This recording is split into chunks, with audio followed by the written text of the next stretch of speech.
Hi, my name's Daz. I'm the producer of The Drift, and we're all very excited now because the premiere is coming really, really soon, in a couple of weeks or so, and I can't stop thinking about that, and say everyone's excited and getting lots of emails and tweets and messages on Facebook and all that type of stuff, and that's really, really good. But it's also kind of got me thinking about something else, and it's kind of what happens after The Drift. And I don't mean like, what other movie you're going to make, whatever, because I thought I might have a rest, but what are you going to do with the movie? And this is kind of an area that I'm really kind of stuck with, because in the past, most of the films that we've done have been sort of parodies and spoofs, and for the most part, we couldn't really sell those because of the copyright issue of the music, if nothing else, that we used. Not perhaps the issue of parody itself, but because of the music. So it's not an area really that I've got much experience in, which is a bit of a confession, to be honest.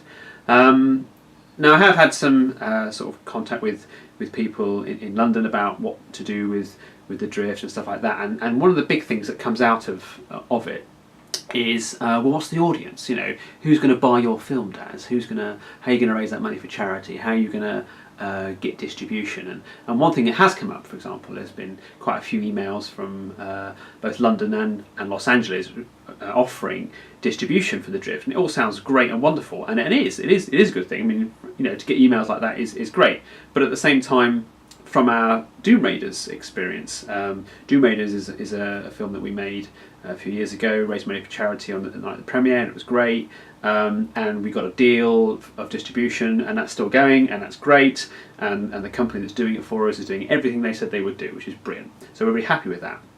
But one thing that it doesn't have is exposure. No one knows that Doom Raiders is available on Amazon. Well, technically, you know now because I kind of just plugged it. But no one knows it generally. It's not advertising. That's where marketing comes into effect.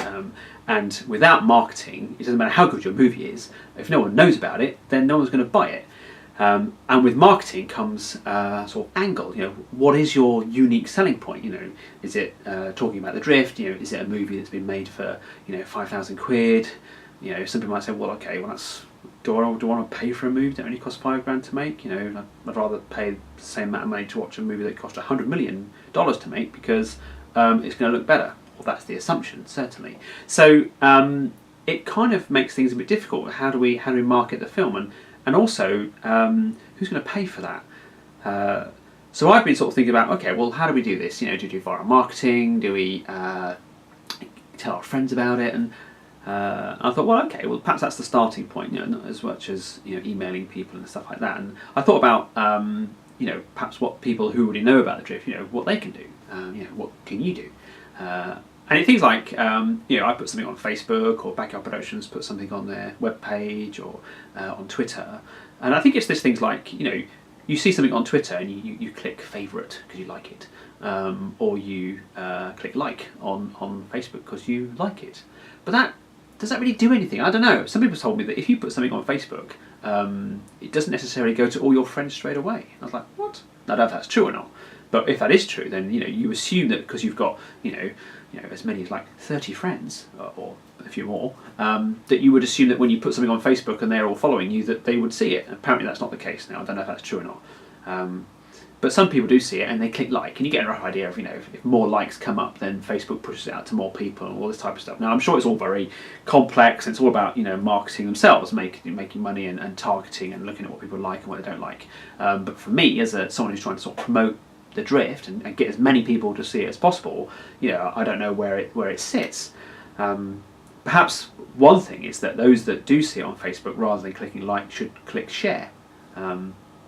And as other people have said to me, well, people don't like clicking share because that disrupts their own timeline, because they've got things on their own timeline that they want to show, and if they click share, then it goes on their timeline, and they're not, may not want to do that. So I thought, oh, that's interesting. So again, whether that's true or not, I don't know.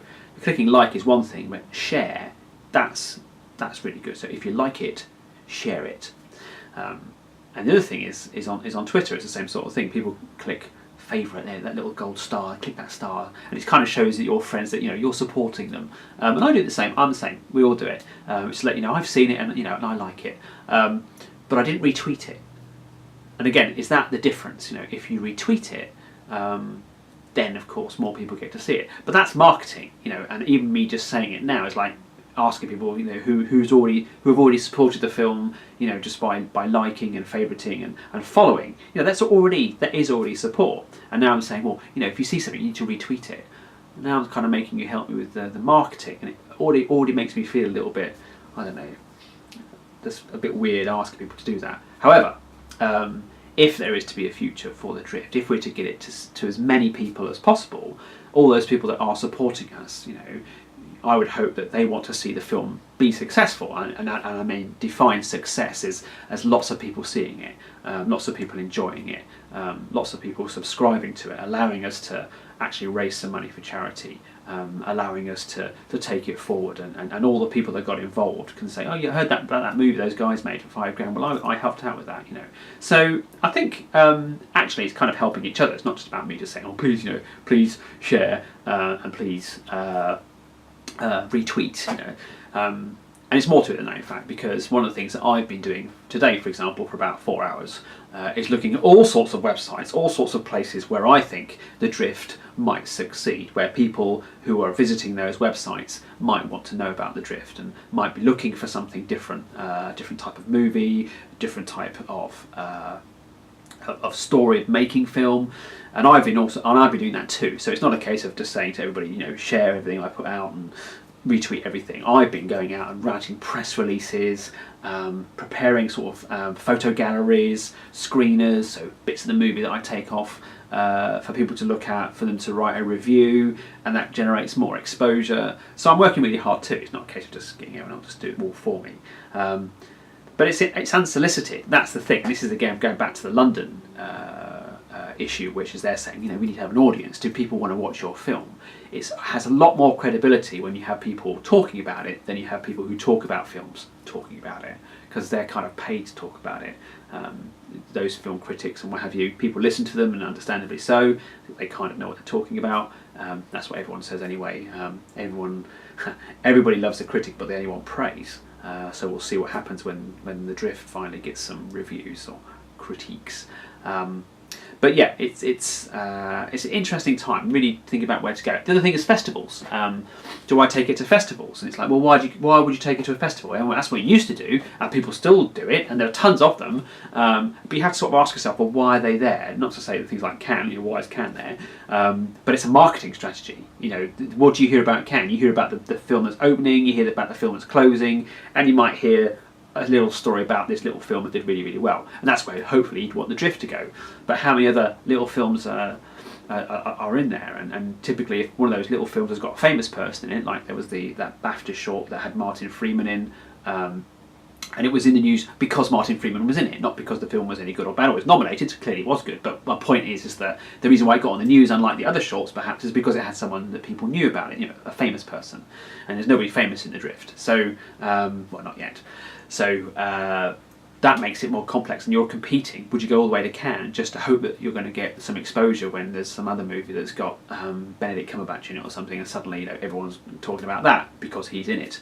So that's quite a risk. And also, these companies that have been offering us distribution or to discuss distribution have seen us on IMDb, the Internet Movie Database, online, and festivals came about before the internet did. So the way of learning about movies was to go to a festival and see them, and then you would get offered distribution there, and producers would look at what you can do and all that type of stuff. So that was well and good, and it still happens. And in fact, some festivals talk about when you want to submit your film, it has to be exclusive. It can't be anywhere else, and that obviously encourages distributors and producers to go to these festivals because the only place they're going to see this movie is there. However, the devil's advocate of that, I suppose, is that if those producers and distributors have got enough online to look at, why would they go to the festival in the first place? Which boils back down to the whole, well, okay, why are you going to a festival? Because the other thing I thought about doing was perhaps taking the Drift to Comic Cons, taking it to festivals of science fiction, where it's not a film festival, but it's a celebration of sci-fi. Would that get a look in? But again, you're competing with all the knowns, all the tables and tables of all the celebrities that are between jobs, signing autographs and doing the guest spots and all that type of stuff.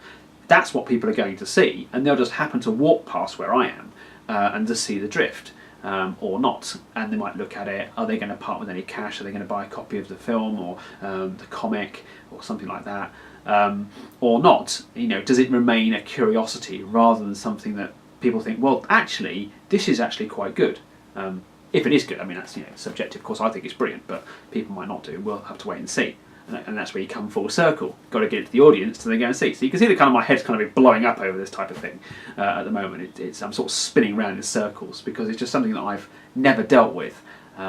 And really having to think hard about where to go. And also, ultimately, it's that you email all these people, all these newspapers, all the rest of it, totally unsolicited emails, which they get hundreds, if not thousands, a day. And, you know, it's just like applying for a job. You know, you're just competing with all the other noise that's going on. So it's really quite hard and a bit disheartening, because I must have probably sent out a good 100 emails today, and I've not had one reply yet. You know, what do you expect? And tomorrow I'll just carry on doing it some more.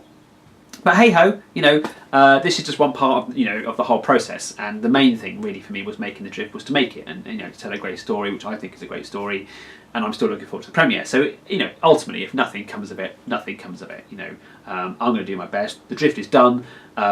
It's out there. It's available. Who knows? You know, when it's going to get its, you know, its 5 minutes of fame. You know, if at all, and if it doesn't, who cares? Because all the people that were involved with it are going to get a copy of the film. They're all going to see it. They're all going to love it. They're going to share it, and that's really what counts, I suppose.